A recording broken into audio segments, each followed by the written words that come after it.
And in terms, are you misremembering the hardship you went through? You're very matter of fact the way you describe bouncing back after, bankruptcy in the UK, living in Wales. But wasn't that easy for you personally, day to day, was it? Well, would you believe it? Or Deirdre, or the family? Yeah, no, so Deirdre would fly in every 3 weeks to Cardiff, and I'd drive over because I had a car over there, and we'd have weekends and that. The kids didn't come over that much, maybe the odd bit in the summer. I decided I wasn't going to be a token. Fly back. Or your comey, your centre of main. Yeah. I said, look, I will just do this and serve it out. I wrote 170,000 words, and I'm not a writer. And I have one finger typing with a dragon thing, an audio printing thing. So that was a piece of work. But to be honest with you, from 16 up to whatever age I was when I went over there, 2011, 2012, I spent every minute working.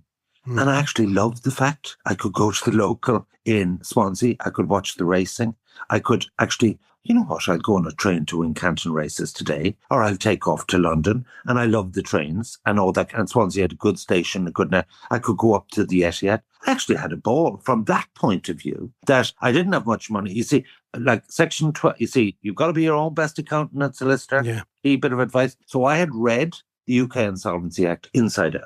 And I read Section 12, if you have a superannuation pension, which I did from public service, it was unaffected. It's not like a pension pot. All right. So I was bankrupt, but I was never broke, Ross. Yeah. And that was important. And I was able to sustain myself. And I realized then, actually, I don't ever have to work again because I have enough. Because I actually live a frugal enough life. I don't drive a fancy car. I don't have a holiday home. I don't want anywhere.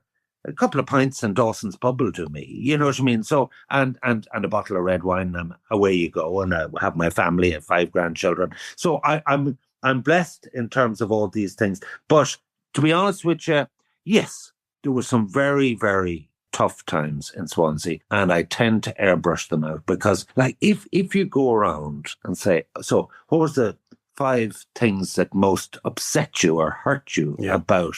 Like, I kind of felt the whole system, because the state owned the bank, was against me. But I said to myself, hey, catch yourself on here, Ivan. Are you going to benefit for 1 iota or 1 second by having a pity party? No. Just use this time, press the delete button on your past life by getting the book out there, purge your past, and go back onto News Talk as soon as possible and reinvent yourself and just work even harder. And then subsequently I had a problem, which my home was caught. My Black Stoops, where I'm speaking to you from, in Enniscorthy, and the Yates are here since 1880. And that was a thing. And basically, long story short, Section 283, I knew within 3 years, if they hadn't got your home, and because my mother had retained a life interest in it, they couldn't get at it in the Irish courts, that you could get it back free gratis. The week before the 3 years was up, AIB bought out the remainder man interest and gazumped me. And I actually spent 3.5 years in the Irish High Court. Cost me 400 grand to fight the case to say that was an illegal transfer in breach of the Family Home Protection Act, Section 4, 1976 Act. Again, you have to be your own best solicitor, and I got the help of a barstool lawyer who I've become very friendly with and have business since, saved my life. And so to have my family home back, it was pretty important to me. But you're obviously mentally very strong. Were you ever at a very touchy moment through all that? Like, it's amazing having lived it on through the media, seeing how what you went through and having my own issues. To hear you talk about so frankly is just stunning. Well, to put it like a couple of techniques that I would advise, and this is in the book, The Game of Life, absolute brilliant book that's come your way. Well, it's out soon. First thing you need to learn is to let certain things whistle by your left ear. Yeah. So if I went on Twitter and I was reading toxic stuff from people who never created a job, never employed anyone, I really don't take that seriously. You know, how could a bookie go broke and my pension and all that kind. So first of all, learn to let things whistle by. In the moment of dealing with a crisis, it's very important that you focus on the detail and say, okay, what's my best route out of here? How can I crystallize this, deal with this, move on with the rest of my life? So applying yourself is absolute. But one of the techniques that Jim Bulger, the racehorse trainer, taught me is that, and this is what my sort of mental health problem in the 90s taught me. It's not what happens, it's your reaction to it. So if I work really hard today we'll just say on the Insolvency Act or what I'm going to do. And then you hit 5 or 6 o'clock and there's no more you can do. You just say to yourself, right, I'm not going to do any more today. I'm not going to worry about it, but I will come at this at 8 a.m. tomorrow morning and I will deal with it afresh. So that ability to press the delete button, sometimes, I'd say with a bottle of wine or whatever, not 3 bottles of wine, but 1 bottle of wine and a full bottle of wine. I find that a good my personal mechanism of pressing the delete button, because worrying and stressing about things as opposed to rationalizing it and dealing with it. So I actually, and look, there's been things that haven't gone so well. I mean, like I in 2006, I left politics in 2002.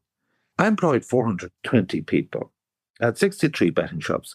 I was making 80,000 euros a week myself. I'm making 4 million a year. Wow. EBITDA. Like I was sucking fucking diesel, right? The truth about it was that the crash changed that, whereby disposable income dropped by 40% and people had to have clothes and food. Yeah. They didn't have to have a bet, and turnover went through the floor. And then we had the online thing came along. So what I'm trying to say to you is that, Jesus, would I love to have the 20 million of assets that I had in 2006. And I actually saw the crash coming. I had a deal to sell it to William Hill for 18 million. And I went to the boardroom and in North London, and like, this is not good. Not good. Basically, the betting tax went up from 1 to 2% in 2000 and whatever, emergency budget, Brian Lenihan. And the net margin was 2% after you paid everybody. Yeah. And William Hill said, we don't quite understand this. There was no consultation. Yeah. And it actually was reversed, but it was too late. And then it was like, no, not only that, they ended up pulling out of Ireland. It was a shit show. But basically, I had already earmarked then, okay, 40 shops can be salvaged, maybe 35. Boils aren't in this area. And I actually went to an examiner and said, look, I have these pre-sold, because they were all freehold. I had no property play. They were all leasehold. Yeah. And so on. And some of them were on Celtic Tiger rents, and it was quite amusing. I had these landlords and I'd show them the turnover and I'd say, look, I just need to reduce the rent, from 5,000 a month here. And they'd say, sorry, what part of the lease haven't you read? When the receiver came along, he said, no, lads, 60 of you here, I'm kind of busy. There's 2 queues. If you want your keys back right now, here they are. Yeah. But if you want me to get you a tenant, we're going to have the rent. We're going to have market rents. And would you believe it? They nearly all agreed to the market rent. Yeah. And I could have saved the business if they had agreed to that in advance. So that just tells you about negotiation and life and circumstances and so on. But I mean, at the end of the day, it was all a learning experience. And I suppose at 66, what would I say now? So I have a couple of companies that I operate in, and I'm really a big fan of retirement relief, where you can build up money, charge VAT, pay 12.5%, and after 10 years, and you're over 66, you can liquidate the company and put that money in your arse pocket. It's the best tax planning you can do. So if you're 50 now, go ask your accountant about what is retirement relief. I'm not talking about entrepreneur's relief. And you and your wife or your partner can have 50% each, and you can get 750,000 out each tax-free. And put it like this, I think it's a fair system and it's a good system. So I'm not anti-entrepreneurship. I'm not into this. But ask me, will I ever employ 4 people, let alone 400 people again? No. I am completely risk averse. Yeah. When I look at the regulatory regime for employers. Would you be bothered? So like put it like this, it's certainly my indestructible energy for that. That bankruptcy changed that. I kind of said, okay, so I can make X 100,000 a year myself, right? And I can have no overheads. Like, what's so wrong with that? Yeah. Is being Irish important, Ivan? Is it a thing in your head? Yeah. So the situation is that there are Irishness things that I don't buy into. Yeah.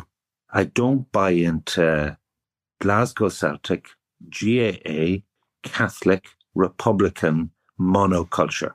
Yeah. What I love about Ireland is the size of it. Everything is a village. Asha will have a pint. That whole personality, humor, that you don't get in a large, impersonal country of 60 million people. I love that. I love the moderate climate, although as I'm getting older,